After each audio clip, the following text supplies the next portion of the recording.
Good morning, YouTube, and welcome back to Nate the Hoof Guy. My name is Nathan Ranello, and today we've got an interesting case of what I believe to be damage caused by frostbite. The theory on this is that at some point right around the time of this heifer's birth, the extreme cold temps damaged the laminar corium, which makes that toe then point straight upward. So after trimming, I messaged the farmer to get the birthday of this heifer. It was 12/13 of 17. So I looked back in the weather. Sure enough, 15 degrees and 5 were the lows. 23 and 14 were the wind speeds, which brought that feel-like temp down to 16 below 0 Fahrenheit. Another sign that this heifer may have suffered frostbite is in her ears. If you notice, they're short. They also were froze off, and that's another hint that tells me that this foot problem is likely caused by frostbite. Because this farm has a nice snug maternity area, my guess is this calf was born in the middle of the night. The mother probably didn't lick it off well enough, and it was exposed to those really cold temps long enough to get that frostbite. Those things are going to happen even under the best laid plans, and all we can do now is try to work to fix the problems we see.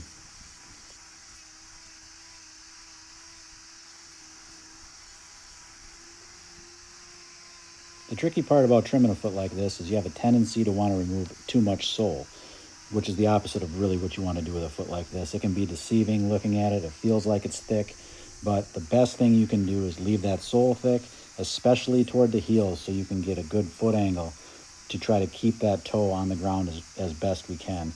It's going to have a tendency to want to tip back forward again because, like I said, that junction between the laminar corium and that outside wall it's a very poor junction now, which is why you'll see as I work around the toe here in a minute, that corium doesn't follow up into that toe. It's just that hoof wall that makes that sharp hook upward, and that's because that junction is poor. When it gets too far, it has a tendency to want to just turn straight upward instead of follow along that normal path toward the ground.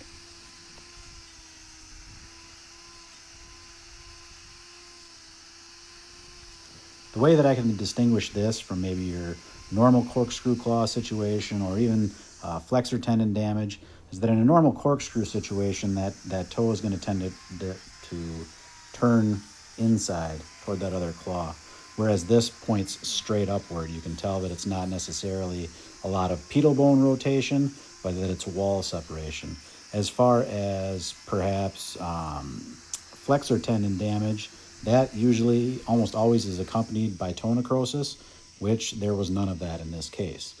So that's how I and that's typical with these frostbite situations, is we don't have any of that. So that's kind of how I can tell the difference between them.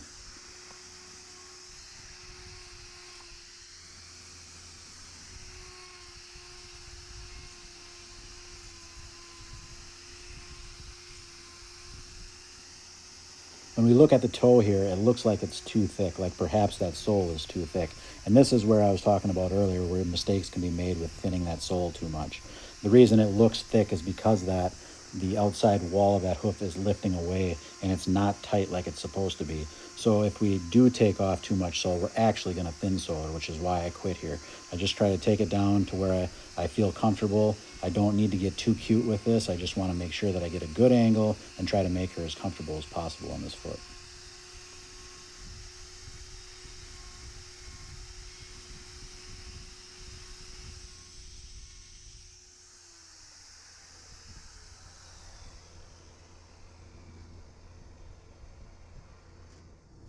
From that side angle, it looked like this toe was too long, but as we can see from this angle, it is plenty short. If this were a normal foot, we would have hit blood at this point. We would have hit that corium. But because we've got that upturn, we've got that slight turn in that sole, it's not going to be a normal toe length. You can see from this angle, I left as much heel as I possibly could to create the best foot angle that I possibly can. You can also see some hemorrhaging in this claw, which is common with a foot like this, and likely throughout the course of her life, we're going to continue to see that hemorrhaging even after we trim her. Well, that foot's got to feel a whole lot better now. As always, guys, I really appreciate you watching. Tune in next time, and we'll see you on the next video.